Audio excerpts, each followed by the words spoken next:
I exposed the shocking truth after my ex and his new wife tried to pull my son from private school to please her kids. They painted me the villain, but I fought, won custody, and uncovered her darkest lies.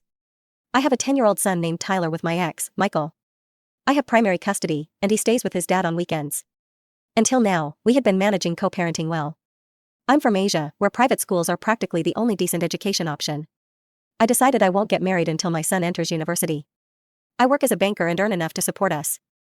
The pension I received from Michael, I deposit directly into Tyler's savings account.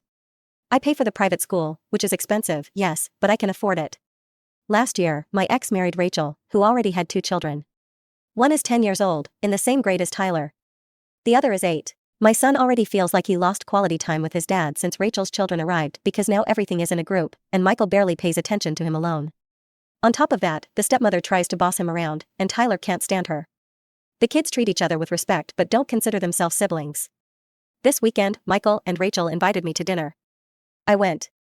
After eating, they sent the kids to the room and wanted to talk to me. They told me they can't afford private school for the other 2 children and that, for equality, they would have to take Tyler out of his school. They said it would be beneficial for the 2 older boys to study together, same class, same school. I was outraged and laughed in their faces. I told them their financial problems aren't my business and that my son isn't changing schools. They insisted, but I stood firm and took Tyler with me. Since then, they've been blaming me for wanting their family to fail and for Tyler not getting along so well with the other kids. I told them that creating bonds between siblings is the father's responsibility, not mine. I never spoke badly about them or their children in front of Tyler, but I also don't think it's my obligation to force a bond that should come from the father's side. And another thing, if the father starts prioritizing his new wife's children instead of his own son, it's obvious that Tyler will distance himself more and more. Now they're saying I'm insensitive. Rachel even had the nerve to tell me that because of Tyler, she won't deny a father to her children. I told her she's not very different from an evil stepmother in a fairy tale. Oh, and there's more. Tyler already has brand name things that their children don't have, and they complain about that, too. My parents spoil him a lot. I'm an only child, and he's the only grandchild, so he receives many gifts and is very well treated by my family. And you know what? I'm not going to deny good things to my son just because they can't give the same to theirs. I don't really know when everything changed, whether it was when Michael became someone I no longer recognized or when Rachel entered his life and decided that Tyler was just another number in her new happy family. The truth is that night in the restaurant, something in me broke. I felt humiliated, as if they were making me a business proposal, not talking about my son's future. The worst was how they said it with a polite smile, as if they were doing me a favor.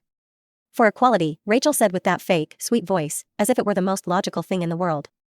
Wouldn't it be nice for the 3 children to share the same school, the same friends? I interrupted her with a dry laugh. It came out on its own, I didn't plan it. It was a laugh that resonated like a slap on that perfectly decorated table with candles and small plates of octopus. Equality? Are you really talking about equality? I said, looking at both of them, alternating between their faces. Do you want Tyler to lose his place at one of the best schools in Valencia to fit into your happy family illusion? Michael tried to calm the waters. He put his hand over Rachel's, but his gesture seemed more like acting than real support. It's not that, Claudia, he began. Then what is it? Do you want to punish my son because you can't offer the same to yours? Is that it? Rachel said nothing more, but her expression changed. She no longer looked me in the eyes. She sat up straight, as if I were a nuisance, an annoying ex who didn't understand the common good. I took Tyler from there without finishing dessert. Since that day, everything changed. Michael no longer responded to my messages as quickly. Passive-aggressive comments started coming through WhatsApp, that Tyler was distant, that he wasn't integrating, that I was filling his head with nonsense. I ignored it. For years, I kept quiet about things for Tyler's sake, so as not to break the relationship with his father. But this time was different. This time, they were touching the most sacred. Then the inevitable happened. One day, Tyler came back from the weekend with his father with a look that left me frozen. He said nothing during dinner, ate little, and when I went to put him to bed, he hugged me tightly. Everything okay, my love? I asked him, stroking his hair. Dad said that if I don't accept changing schools, I won't be able to go on weekends anymore, he whispered to me, almost voiceless. I felt my heart break into 1,000 pieces. I didn't cry in front of him.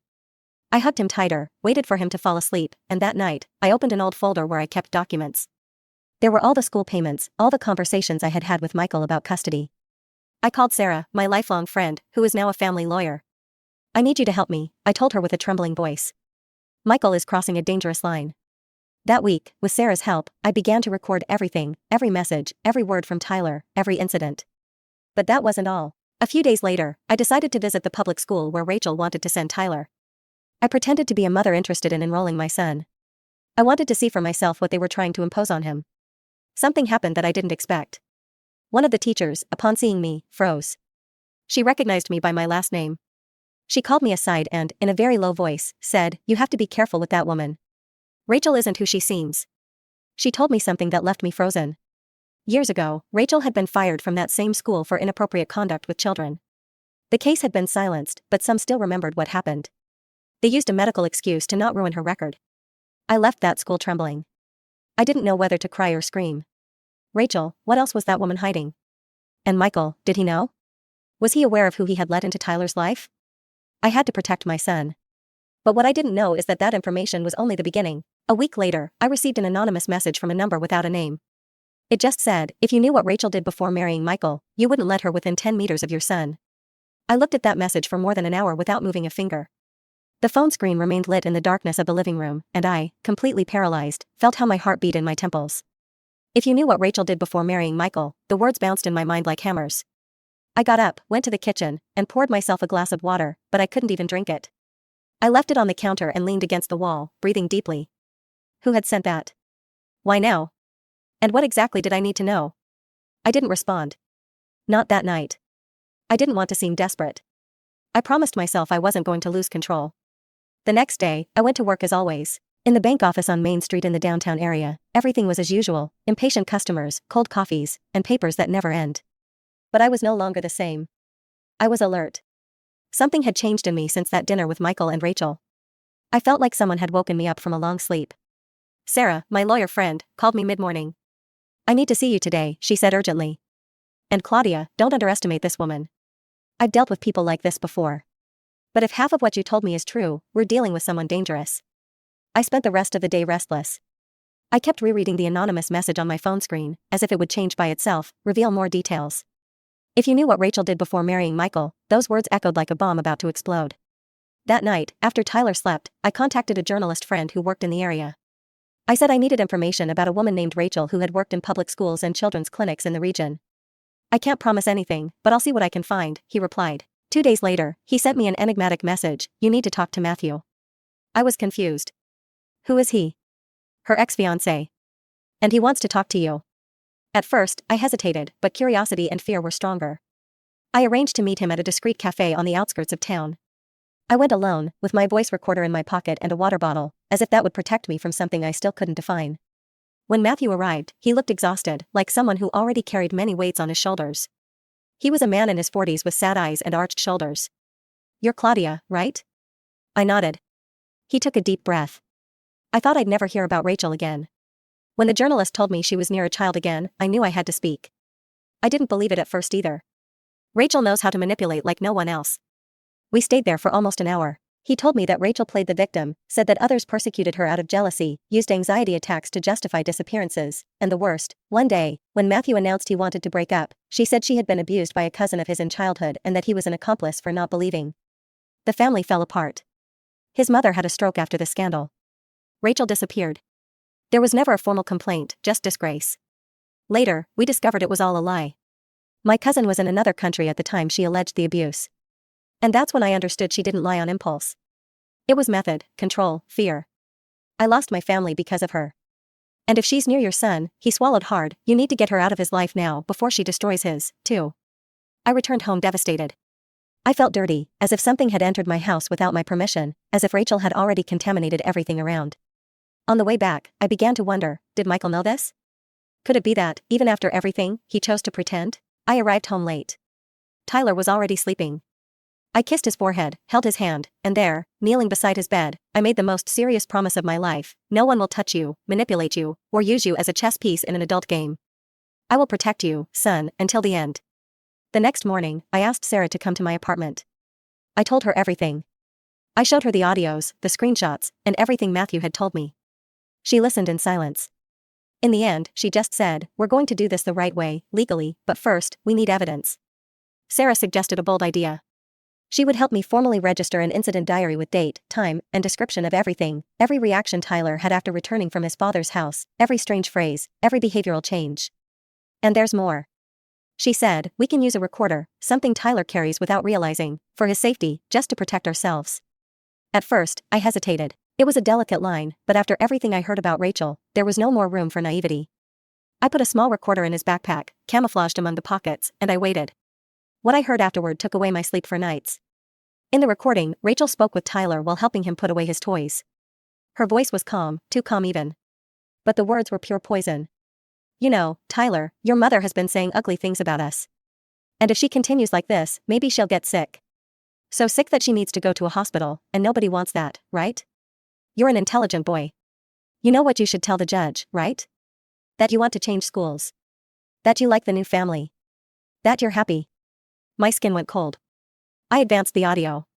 More disguised threats, more distortions, soft words with sick intentions. The next morning, I called Carmen, a woman who had been Rachel's colleague at a children's school in the city. Sarah had gotten the contact. Rachel, she said as soon as I mentioned the name, I don't even want to hear about her. After hesitating a bit, she agreed to meet me. We talked in a park overlooking the sea. Carmen was direct, no beating around the bush. She handed me a folder with documents she had kept out of fear, internal files, reports about Rachel's behavior with students, emails exchanged between teachers about inappropriate conduct, always covered up by administration. I read everything in silence. Carmen looked at me with pity. When I closed the folder, I took a deep breath and said, "Thank you. You just gave me the tools to save my son. Don't thank me yet. Use all this before it's too late." I returned home with a knot in my stomach. I put all the documents in a folder labeled Justice. I printed transcriptions of the recording. I contacted Sarah. And so, between tears, anger, and determination, I made my decision. That same night, I would file for exclusive custody and a protective measure against Rachel. I wasn't going to wait for the next blow. War was declared, and I wasn't going to lose. That night, after putting Tyler to bed, I sat in the kitchen, staring fixedly at the red folder labeled Justice. It seemed to contain more than just papers, it seemed to contain my last hope of protecting my son. I texted Sarah, and we arranged to meet early at her office the next day. I knew I couldn't waste time. I arrived there before the door even opened. Sarah received me with a tight hug. She had already heard a snippet of the recording I sent by email and had her eyes full of indignation.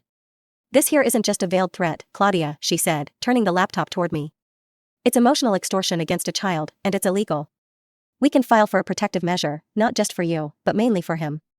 I took a deep breath. I didn't want Tyler to go through courts, psychologists, hearings, but I realized that if I didn't do this now, the consequences would be worse. Sarah guided me to continue recording, but more carefully. Tyler couldn't notice. His protection was the priority. She handed me a new recorder, smaller, with better quality. I carefully sewed it into the lining of Tyler's backpack, and before leaving him at his father's house gate that Friday, I knelt in front of him. "Anything that bothers you, you tell me, okay, love? Even if it seems small. Your voice is important." He nodded and hugged me tighter than usual, as if he also knew something was wrong, even without understanding everything. On Sunday night, when he came back, the first thing I did after a long hug was take the recorder from the backpack.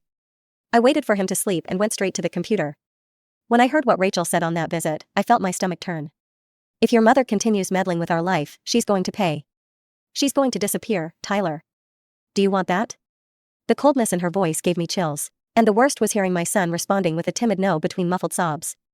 "Then behave. Say you like studying with your brothers. Say you want to change schools. Everything will be fine if you obey. You want your father to keep seeing you, don't you?" It was pure blackmail.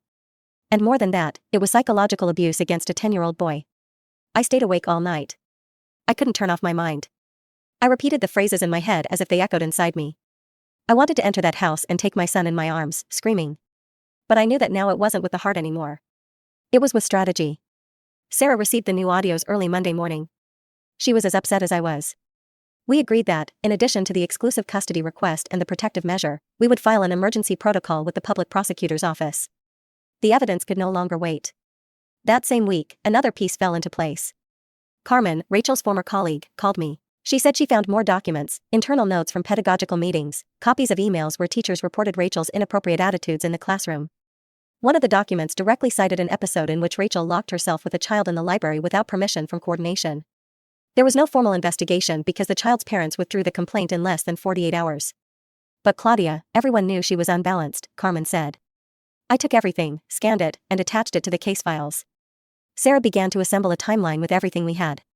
It was like putting together a dark puzzle: dates, statements, names, connections. Rachel wasn't just unbalanced. She was dangerous. And now justice needed to see this. At the end of that same week, a brown envelope arrived at my building's reception. No sender. Inside, there were copies of messages exchanged between Rachel and another woman. From what I understood, it was a friend she confided in. The messages were perverse. "That spoiled brat needs a lesson. Who does this Claudia think she is? Just because she's a banker and walks in high heels, she thinks she rules the world. I want to see her freak out when Tyler begs to stay with me. I'm going to make him call me mom, even if it's based on fear." I closed the envelope and cried alone on the balcony. It wasn't sadness. It was anger, a silent, concentrated anger that gave me strength. Rachel had crossed all possible limits, and now I was going to cross hers for justice. Sarah filed the urgent request in court. The judge received the case and scheduled the first hearing for 15 days later. It was little time to gather everything, but enough time to continue reinforcing our foundation. By this point, Michael was already beginning to show signs of discomfort. He sent me a message saying he thought we were exaggerating and that Rachel was just trying to be a good maternal figure. I responded with a single sentence: "Are you willing to lose your son because of a woman you barely know?" He didn't respond anymore that day, but something told me he was beginning to rethink his choices. What he still didn't know is that everything that was coming would be much bigger than he could imagine. And I was no longer the same woman who had laughed at dinner. Now I was ready for war. On the day the summons arrived at Michael's house, I knew it not because he responded to me or because he called me, but because I received an automatic notification in the court app confirming that the defendant had been officially notified. I read that while preparing Tyler's breakfast and felt a strange relief, as if, for the first time in weeks, I was in control of the situation. Michael, of course, took less than half an hour to message me. "Is all this necessary, Claudia? We could solve this between adults." I read that, laughing with irony. He talked about solving between adults after allowing his wife to emotionally blackmail our son. After ignoring recordings, documents, histories, warnings. "No, Michael," I responded.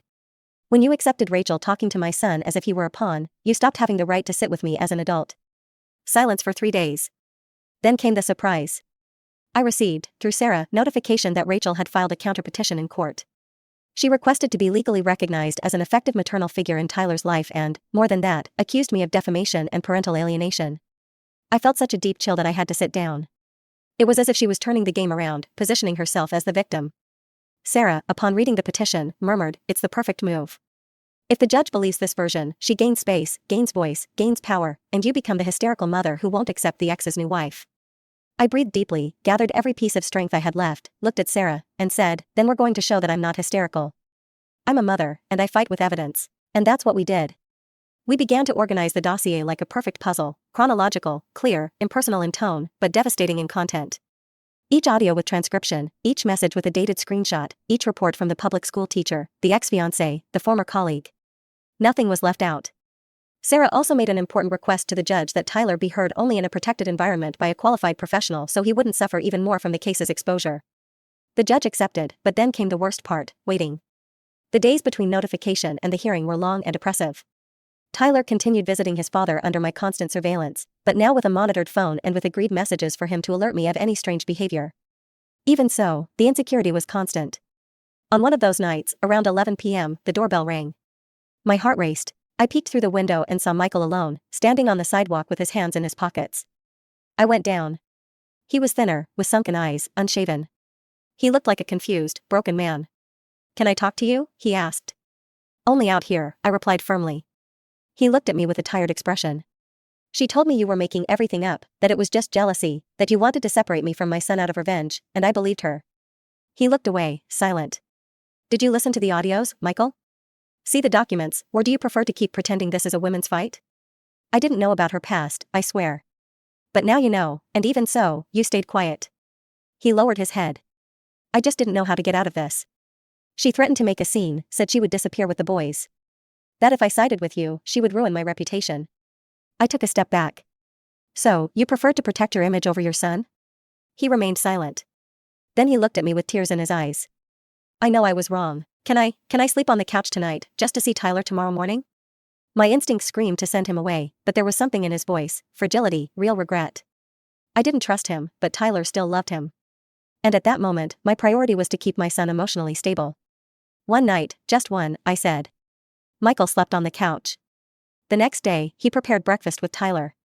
They both laughed, talked about soccer. For a brief moment, I saw there the father he used to be, but I didn't forget. 2 weeks later, the hearing day arrived. In the courthouse corridors, Rachel paraded with a light dress and a fake smile. She was accompanied by a slick lawyer and maintained the expression of a perfect wife. Michael was on the other side of the waiting room, sitting alone, fidgeting with his hands. Sarah squeezed my shoulder before we entered. Everything is ready. Just breathe. Today, the turnaround begins. And so we entered the room. The judge was serious. Rachel had a theatrical gaze. Tyler was not present, thanks to the decision to be heard in a protected environment the following week. We started with presentations. Rachel made sure to speak first. She said she loved Tyler like a son, that she just wanted him to be happy, that the public school was more inclusive, and that I, Claudia, was controlling, aggressive, and incapable of accepting that the family had changed. Sarah stood up calmly, handed the documents to the judge, asked to project the transcriptions, and with a firm voice began to read one by one the phrases said by Rachel to Tyler. If your mother continues meddling, she's going to disappear. Tell the judge you want to live with us, or your mother will go to the hospital. The judge frowned. Rachel began to shake her leg. And then came the moment that changed everything. Sarah called one last name to testify, Michael. He hesitated, got up slowly. The judge authorized him to speak, as long as it was brief. He cleared his throat, looked at me, then at Rachel, who stared at him with contained anger. And then, with a low but clear voice, he said, I was an accomplice. I stayed silent when I saw that Rachel was crossing the line. She manipulated Tyler, and she manipulated me, too. I didn't know how to protect my son, and I deeply regret that. Rachel jumped up, screaming, traitor.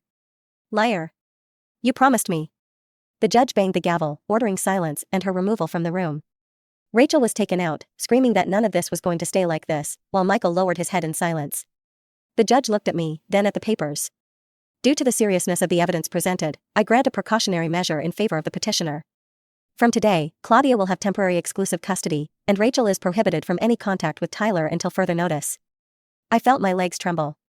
Sarah held me. This is just the beginning.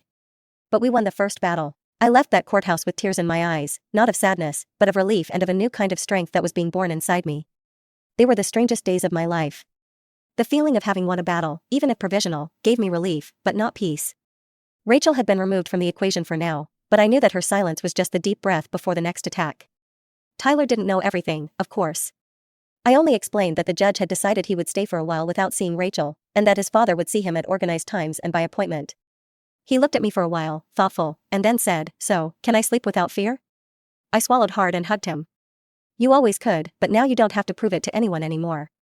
The following week, Sarah and I concentrated our energies on organizing the material for the next hearing, the one that would define definitive custody and the validity of all accusations. But something still bothered me, the brown envelope, the anonymous message, the warning that there was more about Rachel, and mainly why that had reached me.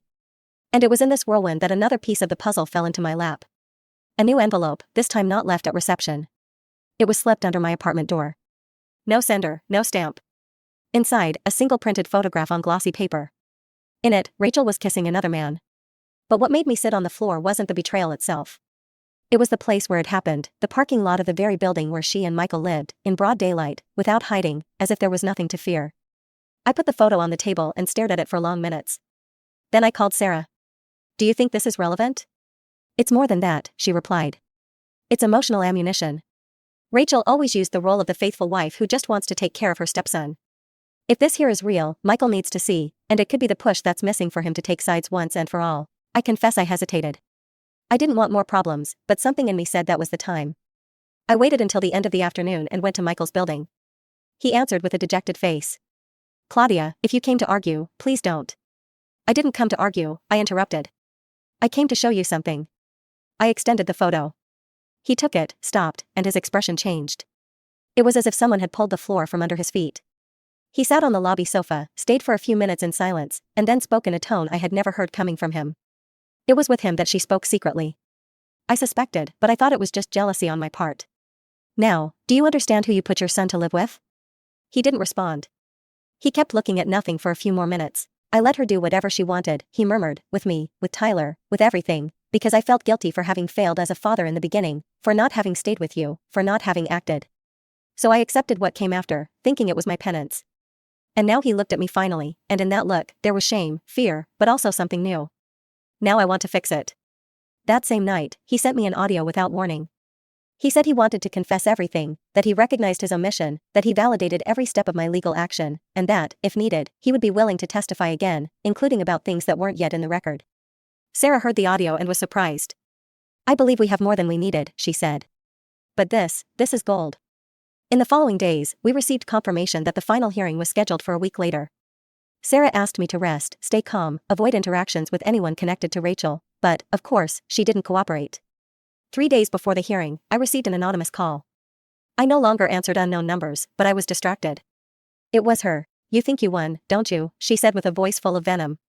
"But this is just the beginning. I'm going to show who you really are, Claudia. I have my own contacts. You want war? You'll have war. You already started the war, Rachel, and justice is responding. Get used to it." I hung up. On the morning of the hearing, I wore the blue blazer my mother gave me on my first day as a bank manager. I looked at myself in the mirror and saw a woman who had gone through hell and was there, standing. Tyler hugged me before leaving for school with my sister-in-law. "Today is that judge day." "Yes. You're going to win, Mom." I already won just for hearing that. At the courthouse, Rachel arrived in black, dramatic. She stared at everyone with the look of someone trying to intimidate, but she didn't intimidate anyone anymore. Not even Michael, who this time sat on my side. When the judge started the proceedings, Rachel asked for the floor. She talked about her emotional crisis, her love for Tyler, her role as a victim of a spiteful ex. She tried to cry, but there were no tears, just acting. It was then that the judge looked at me. "Mrs. Claudia, would you like to make a statement?" I nodded. I stood up, and I spoke. I said everything. "Your Honor, I am not here as an ex-wife nor as someone hurt. I am here as a mother." I presented evidence, recordings, documents, testimonies. Everything in this process shows that Ms. Rachel used emotional manipulation, veiled threats, and lies to try to take my son from me. She didn't do this out of love. She did it for control. And it doesn't matter what she says here. The truth is in the audios, in the witnesses, and mainly in the words of the child's own father. Silence. A silence so heavy you could hear the clock hands. The judge thanked me, asked for Sarah's final word, who only reinforced the technical points. And then the verdict. The judge took a deep breath, leafed through the files, and declared, "Due to the gravity and consistency of the evidence presented, I grant total and definitive custody to Mrs. Claudia. The father, Michael, will maintain supervised visitation rights, which may be reviewed according to future psychological reports. Ms. Rachel is formally prohibited from approaching Tyler or maintaining any direct or indirect contact with him under penalty of civil and criminal sanctions." Rachel screamed. She was restrained. She left shouting, saying she would still prove everything, but nobody was listening anymore. Michael squeezed my shoulders. He didn't say anything, but his eyes said everything. Tyler was safe, and so was I. Finally. The courthouse was colder than normal that morning. Maybe it was the air conditioning, or maybe it was the weight of what was about to happen. It was the second hearing, the decisive one. And even though the first had been a victory, this was the one that would define everything definitively and publicly. I knew that this time it wouldn't just be a matter of evidence, it would be a matter of history. My history. On the other side of the room, Rachel wasn't there. She alleged a last-minute emotional crisis. Her lawyer tried to postpone the hearing, but the judge, already with exhausted patience, denied it. Michael was present, thinner than before, paler, but there, silent. And for some reason, his presence gave me a strange kind of courage, not because I forgave him, but because he had finally stopped being a silent accomplice. Sarah stood up first. "Your Honor, the postponement request was correctly refused. We have all the elements gathered, and with your permission, my client would like to make a personal statement." The judge nodded. The room fell silent.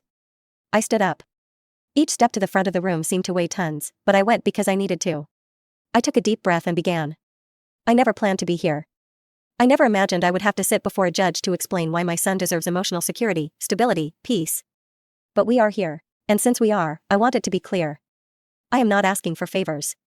I am demanding rights, mine and my son's. I stopped for a second. I felt the lump in my throat, but I continued. Tyler is only 10 years old. He is a sweet, curious, gentle boy. And in recent months, he began to sleep with fear. He began to feel guilty about things that were never his fault. He began to believe that if he didn't obey, something bad would happen to me, that I would disappear, that I would be hospitalized. These ideas don't arise by themselves. Someone planted this. I turned slightly, without directly facing the benches where Rachel would be sitting if she had had the courage to show up. This person presented herself as a loving stepmother. But what she really did was manipulate, threaten, distort. She didn't try to build a family. She tried to erase ours. I saw the judge observing me attentively, not with pity, but with respect. And I continued, my son is not a trophy. He is not bargaining currency to please children who aren't his, nor a bridge to simulate a perfect life. He is a child, and as a mother, my function is to ensure he grows up away from those who use him as a game piece. I paused, and I closed with the truth that hurt the most. For a long time, I swallowed my pride to keep the peace, so that Tyler would have a present father. But when I saw my son come home afraid of losing me, I knew it was no longer about pride. It was about survival. And I choose to fight for him, always. When I returned to my seat, I felt Sarah's hand hold mine under the table. I was trembling, but at peace. For the first time, my voice had been heard not as a reaction, but as truth. The judge asked for a short recess. When we returned to the room, he already had a defined expression. He had the documents in hand and spoke directly, without flourishes. After evaluation of the message history, audio recordings, eyewitness testimonies, and the petitioner's absence at this second hearing, this court decides definitively, total and permanent custody to Mrs. Claudia. The father, Michael, will maintain supervised visitation rights, which may be reviewed according to future psychological reports. Ms. Rachel is formally prohibited from approaching Tyler or maintaining any direct or indirect contact with him under penalty of civil and criminal sanctions. I closed my eyes for a second. That was it, official, registered, irrevocable. Beside me, Michael lowered his head. He looked like a man stripped of everything. At the end, the judge still made sure to add, "May this process serve as an example to remember that true affection never comes from imposition or manipulation. Children are not tools of vanity or revenge. They are beings in formation, and this court will always be on the side of childhood." Upon leaving, the sun seemed stronger than ever. It was as if the world had finally returned to spinning in the right direction. But we barely knew that. Even though legally defeated, Rachel still hadn't given up. 2 days later came the first attempt at digital invasion, an attempt to access my bank account through the bank app. Fortunately, the system blocked it. Then threatening messages by email and a false anonymous report to Child Protective Services, quickly filed for lack of evidence. Sarah asked me to file a police report. I did, and I began to shield my digital life, my access, my contacts. Even defeated, Rachel still wanted to prove she was capable of making noise. But now I had evidence. I had court decisions, and I had people by my side. Tyler, on the other hand, began to change. He went back to sleeping better. He went back to laughing, watching cartoons. He went back to eating cereal, singing silly songs. One day, out of nowhere, he told me, "Mom, now I know you'll never leave me." I responded with the only thing I could, "And you'll never lose me, even if the whole world tries." The war seemed to be over, but deep down, I knew people like Rachel never retreat completely. But now, I was prepared. I thought that after the hearing, she would disappear, that the weight of the judicial decision and public humiliation would be enough to keep her away. But I underestimated the power of someone like Rachel's wounded ego. She didn't lose. She was exposed, and people like her can't stand being unmasked. The first sign was subtle: invasion attempts on my banking app. I received 2 alerts in less than a week. My password had been incorrectly changed 4 times. On the 4th, the system temporarily blocked my access for security. I called directly to the manager of the branch where I worked. "Claudia, the access attempts came from a domestic IP right here in the city. Do you want us to trace it?" "I do," I responded immediately. 2 days later, the report arrived. The IP was linked to Michael's old account, which Rachel still used. Coincidence? I no longer believed in coincidences. I sent everything to Sarah. She asked for an urgent meeting with me. "She's trying to get revenge in another way," said my lawyer with a serious face. "She's trying to destabilize you, make you seem paranoid. But we have evidence, and more than that, we have a history. This isn't an emotional relapse. It's deliberate persecution." I filed a police report at the cybercrime unit. I included the screenshots, the access attempt reports, and the threatening messages that began arriving by email, signed as anonymous but with phrases so specific they could only come from someone who knew my life inside out. Tyler may no longer be under my responsibility, but I won't let him grow up thinking his mother is perfect. "You're going to fall, with degree or without degree." The messages didn't shake me. They alerted me. But Tyler didn't know this. For him, things were improving. He had returned to school with a shy smile, reconnecting with friends, reconnecting with himself. He didn't deserve to carry anything more. I would shield him from everything, but then came the lowest blow. The following week, I received a visit from 2 Child Protective Services employees. They appeared at my work with badges, serious faces, and a folder in their hands. They said they had received an anonymous report alleging emotional negligence and inappropriate exposure of the child to extreme legal conflicts. They said I would be using my son as an instrument of revenge. I swallowed the impulse to scream right there. Instead, I asked for permission and took them both to the meeting room. I handed over copies of all recent court decisions, the psychological report that attested to Tyler's well-being, and the documents that proved the defamation attempt. The women looked at each other. "Mrs. Claudia, we apologize for this, but when it comes to reports involving children, we are obligated to investigate." "I understand," I replied with a controlled voice, "but I am also obligated to protect my son from dangerous people. This report is false, and you know it." They nodded discreetly. The next day, I received notification that the process had been filed for lack of evidence, but Rachel's message was clear. She didn't need to be physically present to try to destroy my stability. She could attack from all sides. Sarah requested the judge to expand the protective measure. In addition to the prohibition of contact with Tyler, which was already in effect, she also asked for prohibition of contact with me by any means. It was approved the same day, but Rachel, once again, responded as she knows how, theatrically. The following week, her lawyer filed a petition requesting the reopening of the process, alleging that his client was under a strong emotional crisis in the previous period and could not defend herself correctly.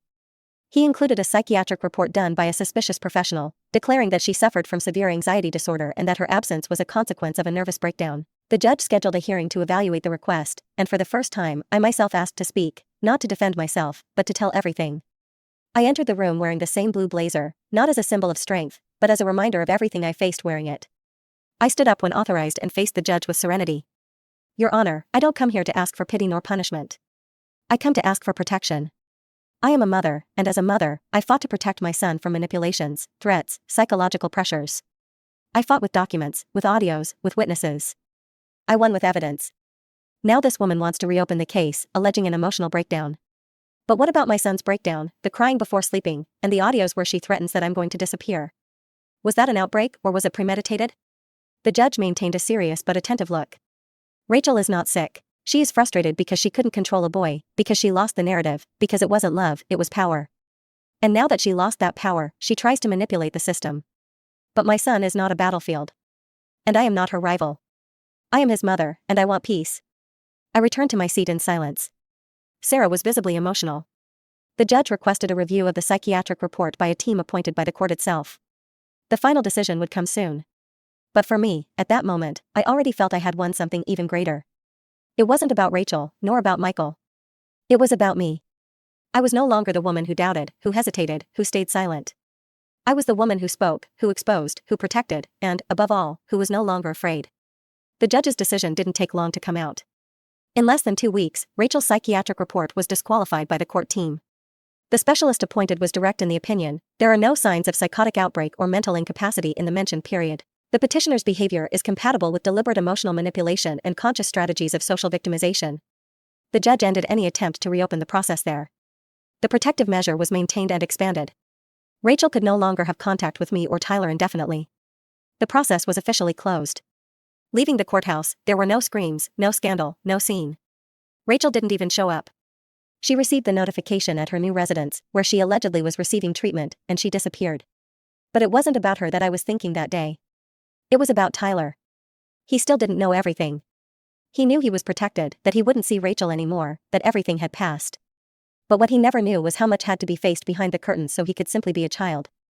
And for that reason, that weekend, I prepared a simple dinner with his favorite lasagna and let him choose the movie. We laughed, ate, lay on the couch together. For the first time in a long time, there was silence, not the tense silence of waiting for the next blow, but the peaceful silence of those who know they are home. It was the next day that everything happened. I received a call from an elderly woman named Teresa. I was confused at first until she explained she was a cousin of Michael's mother. She had learned about everything from the local newspapers. The story had circulated after the judge's decision, especially for involving a complex custody dispute and the accusation of child manipulation. She asked to see me. She said she needed to give me something. We met at a discreet cafe in the city center. Teresa had an old envelope in her hands, yellowed by time, tied with a light blue ribbon. She placed it on the table and said, "This here was from Helen, Michael's mother." She wrote it shortly before passing away. It was for Tyler, but Michael never had the courage to deliver it. I opened the envelope with trembling hands. Inside, a letter written with firm and loving handwriting.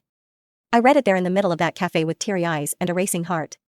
Dear Tyler, I may no longer be here when you can read this letter, but I want you to know that from the first day I learned of your existence, you became the joy of my soul. Your father may have his flaws, as we all do, but you are pure. You are loved. You are strong. Never let them erase who you are to fit into families that don't respect you. Your mother is a woman of courage. Never doubt how much you are wanted. With eternal love, your grandmother, Helen. I closed my eyes tightly, feeling the tears flow. That letter was a gift, a reminder, a symbol. When I got home that night, Tyler was already sleeping. I entered his room slowly, knelt beside the bed, and put the letter inside a new envelope with his name on the front. I wrote by hand, to open when you're old enough to understand the world. With love, Mom. But deep down, I knew he already understood more than he should. That letter, kept in a box next to the processed documents, would one day be the thread between chaos and love. And he would understand, once and for all, that he was never just a piece among adults. That he was always loved by me and by someone who, even in silence, tried to protect him until the end. In the following days, Michael sent me a message. He didn't ask for anything. He just said, "Thank you for not destroying my image for Tyler. He still looks at me as a father. That's your doing, not mine." I thought about responding. I didn't respond. I preferred to let silence work in his favor. He began to change gradually. He went back to picking up Tyler from school once a week, with supervision, as agreed. He took him for ice cream.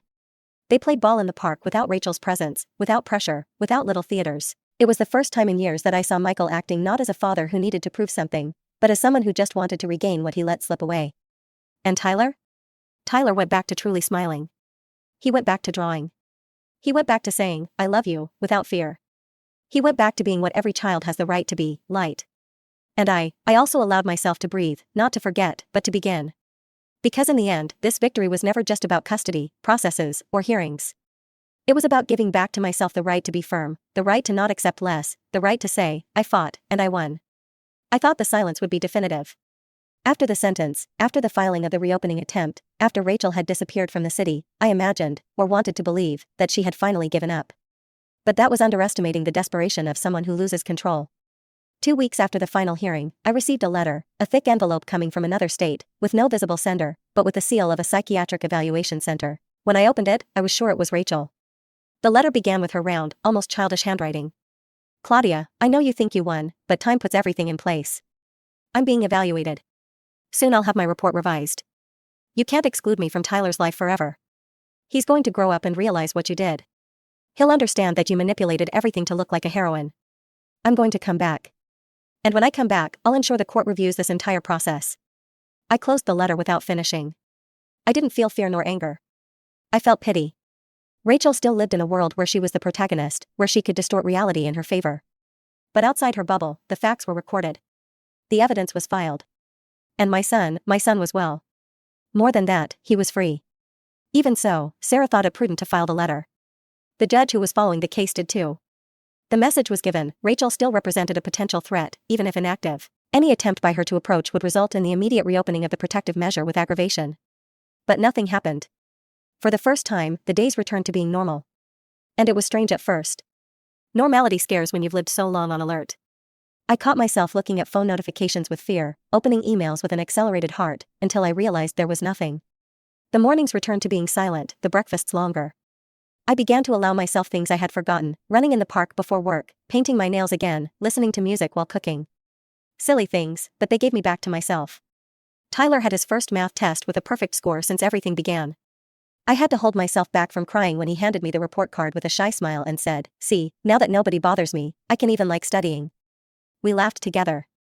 It was true. The boy who before lived apologizing for existing now explored his own interests. He wanted to take drum lessons, then changed his mind and said he preferred robotics. He began building a cardboard city in the living room. I let him. He needed that, to create, to imagine, to be the owner of his own story. Michael, in turn, began to fulfill the agreements. He arrived on time, respected the limits, kept distance from any subject that involved the past.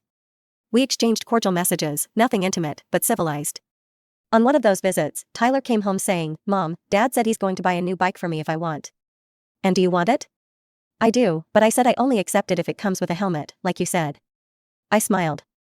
Gradually, balance was being built, not the ideal, but the possible. And then one night, after putting Tyler to bed, I sat on the couch with a cup of tea and found myself crying for no apparent reason.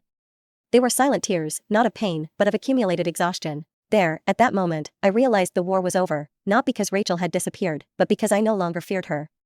I no longer reacted. She no longer had a way to reach me. I had evidence, shields, lawyers, testimonies, but, most importantly, I had consciousness. And she didn't. It was the end of a cycle. The following week, I reorganized the house. I donated toys Tyler no longer used. I opened space in the closet, and I took from the last drawer a sealed envelope, Grandmother Helen's letter. I kept it in a new memory box along with a photo of Tyler at 3 years old, our first movie ticket together, and a scribbled sheet where he had written, "I love you, Mom. You don't need to be afraid. I protect you." And that night, for the first time in months, I slept without leaving the hallway light on because now everything was in place. 2 years passed since the day the judge banged the gavel for the last time.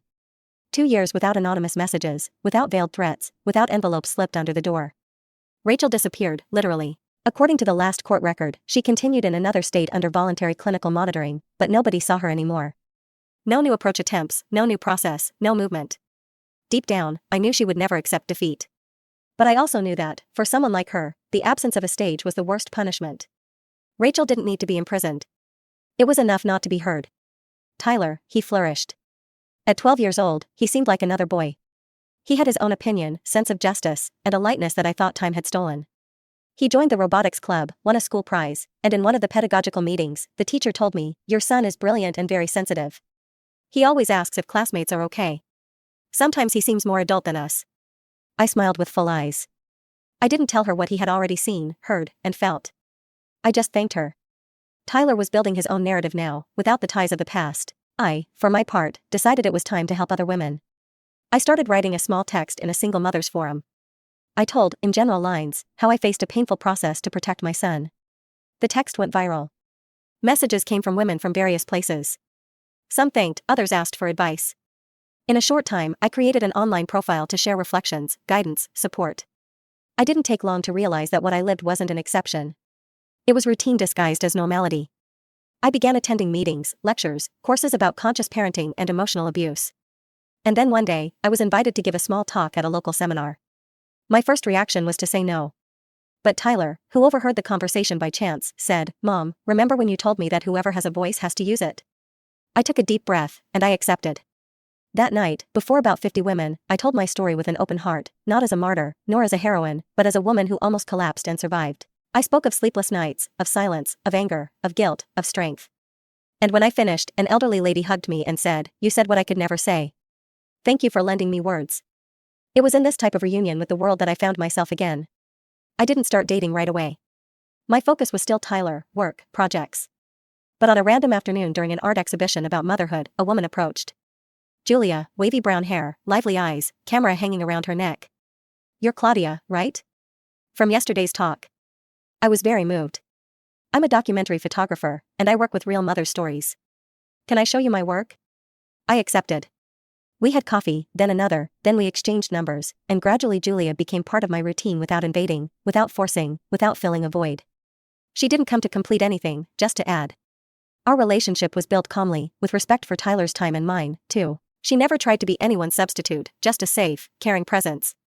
And Tyler, surprisingly, accepted her naturally. "You like her, don't you, Mom?" "I do. She makes you smile."